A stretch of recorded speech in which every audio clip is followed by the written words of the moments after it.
Hi, it's Vex, and today we want to do our 2023 year in review and talk about some of my favorite cards of that year, the most powerful and the most fun cards that I enjoy, the winners, the losers. Well, to me, the winners and losers of that year. First, we're just going to go right into it, the losers.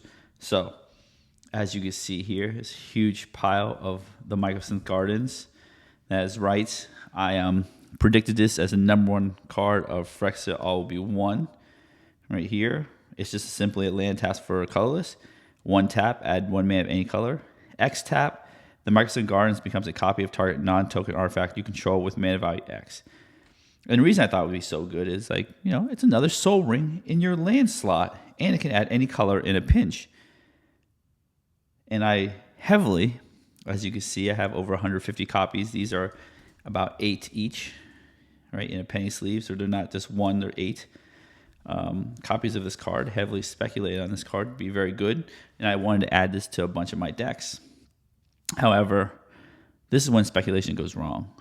This card dropped like a rock. I lost tons of money.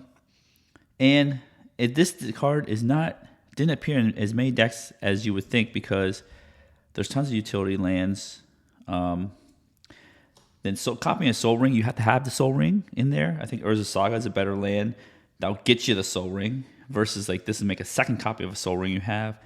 I mean, this is really good cards with this hasn't come out yet with the One Ring. You could Legend Rule the One Ring and then get rid of the one that's killing you, or like that. Or you could copy your Roaming Throne, which came out even later, which we'll get to those cards. But yeah, this is the major loser here. And on top of that, I also thought this card would be going places too. Staff of the Storyteller. I bought a bunch of copies of this. I have some in my decks.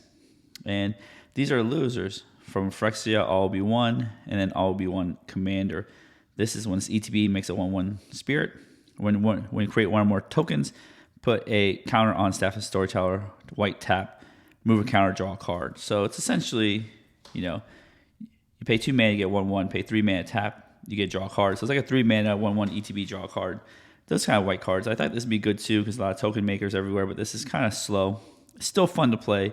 I didn't spec as hard as the Microsynth Garden, so these are the losers here. And I think this is indicative of the story of 2023. There's just so many good commander cards coming out that very few of them become really, really ultra stably good cards, except for there are very few that do, and these are the cards that do. So let's talk about the god level cards that came out this year. And these two cards right here. And the reason they're god level cards is, look at it. They are colorless.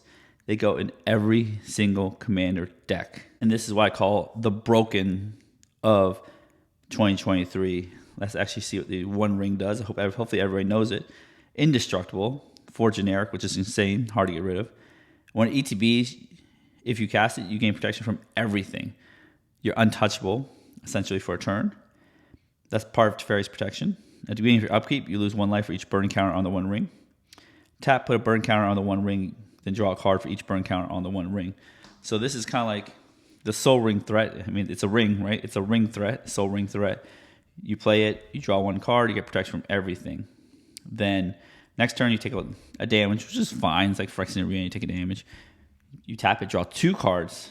And then now you've drawn 3 cards, but only taking 1 damage. And then you take 2 damage and tap again, draw 3 cards. So you've drawn 6 cards off this 1 card, which is pretty insane. And then if you have untappers, you could tap it to untap before your upkeep rolls around, like my Shurikai deck. You draw tons of cards. So that is pretty darn good. And I think Commander has stabilized on this card, or equalized, kind of like Soul Ring. If they see somebody with the One Ring, they just go after that person. After the protection turn, of course. But this makes you an Omega level threat. It's pretty broken in Commander. You have 40 life. You got tons of life to work with. You draw tons of cards. I've seen people draw like 15, 20 some-ish cards with this. It's insane. And it helps you get the answers to protect yourself. And if you could bounce it and recast it, you get protection again and again. And this snuck in at the very end. Roaming Throne, another broken card of 2023 for generic. Ward 2. Of course, add Ward 2. I feel like ever since they replaced Hexproof with Ward, they just added to all the good cards, like Miriam and etc. Then it has, for generic, Artifact Creature Golem. As it enters the battlefield, choose a creature type. Roaming Throne is a chosen type in addition to his other type. So if you choose Ninja for your Rico, hypothetically, it's a Ninja Golem. Interesting combination. If a trigger ability of another creature you control of the chosen type triggers, it triggers an additional time. So in Miriam, we're speaking about Miriam again. This is insane. Comes with dragon, triggers, and then again, if you know how many times it triggers for Miriam, leave them in the answers below. This goes well in most typo kindred type decks. And even if you don't have a kindred type deck, let's say you just have a deck with a good commander that has a triggered ability like Sauron. Sauron right here.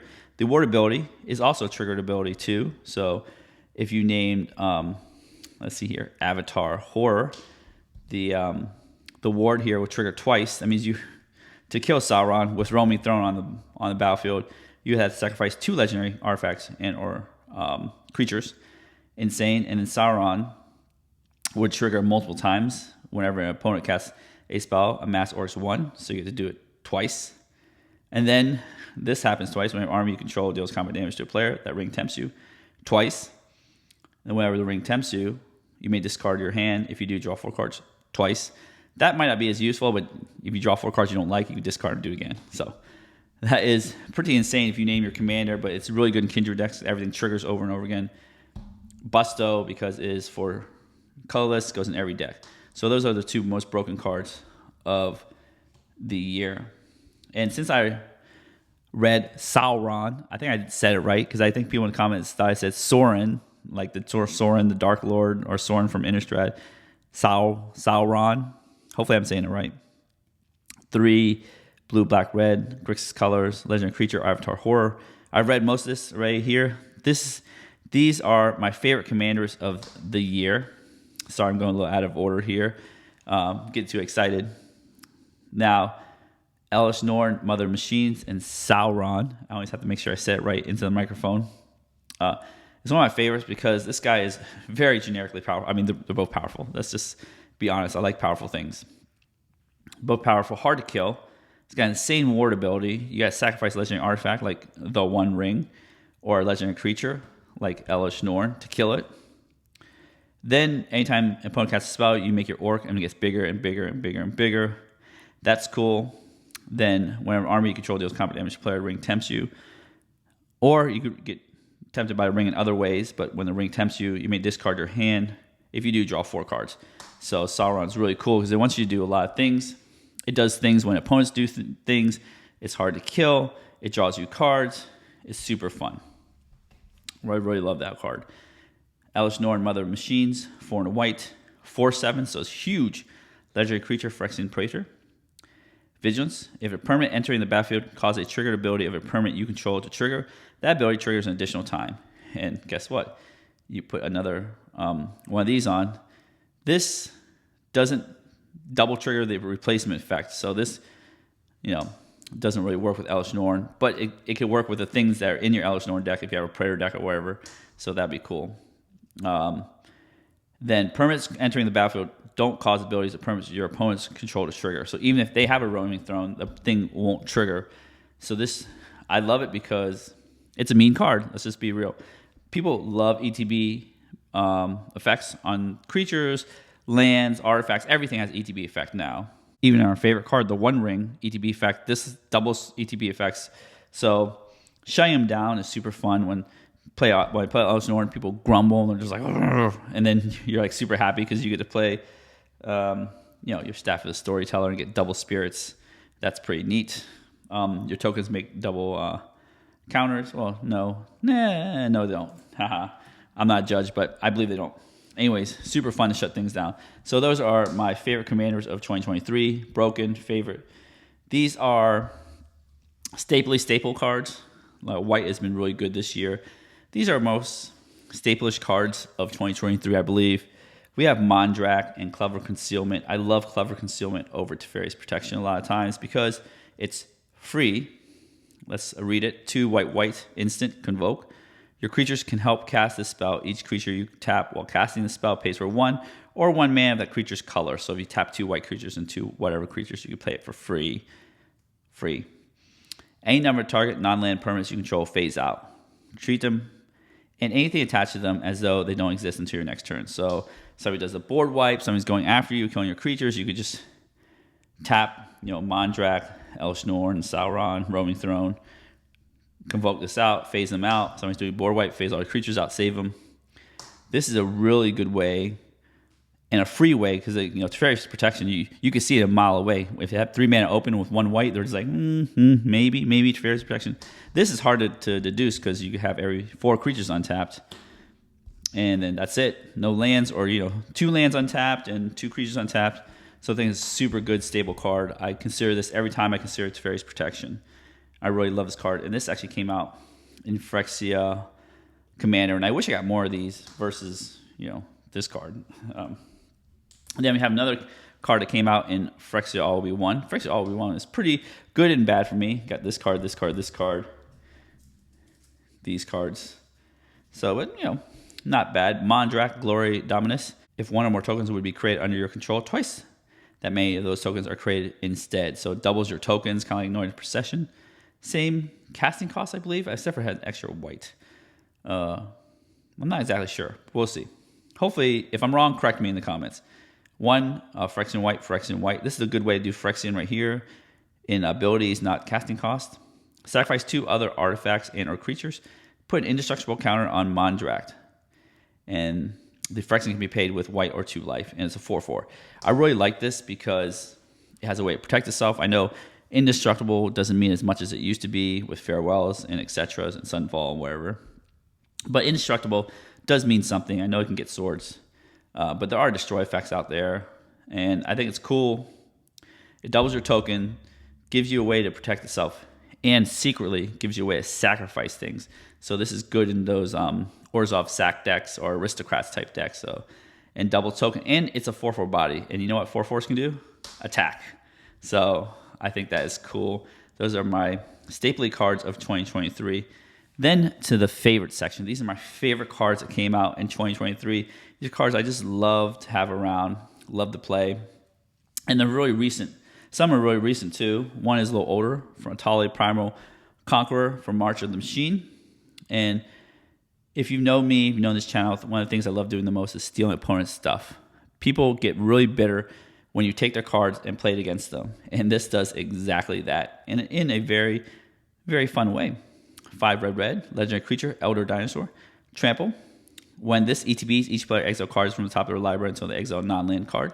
You may cast any number of spells from among the non-land cards exiled this way without paying a mana cost. So it's like the other tally, except for ETB, you exile 4 castable cards, cast them, sometimes a ramp spell, sometimes expropriate, who knows. I think that's the fun part. Then Trinket Text, 9 in Phyrexian green, so this makes a Gruul-colored identity. Transform Atali, activate as a sorcery. 11/11. And it becomes another favorite card of mine. Blightsteel Colossus, essentially. Atali, Primal Sickness. Trample Indestructible. When Atali Primal Sickness deals combat damage to a player, they get that many poison counters. Except for this is better than Blightsteel Colossus in a way, meaning that it actually does damage. It does the 11/11 damage, and it does the poison counter too. Blightsteel would only do one or the other. But this will do both because you can attack their life and attack their poison meter. Then another favorite card, Misleading Signpost, because this just costs chaos and fun. 2 in a blue, flash. When it ETBs during the declare attacker step, you may reselect which player or permanent target attacking creature is attacking. So let's say you do have, hypothetically, this giant Blightsteel Colossus attacking your face. You can say Misleading Signpost. It's now attacking my opponent's face. So it really messes around with combat. And it's, a mana rock. You could tap it, even play Brainstorm that turn too.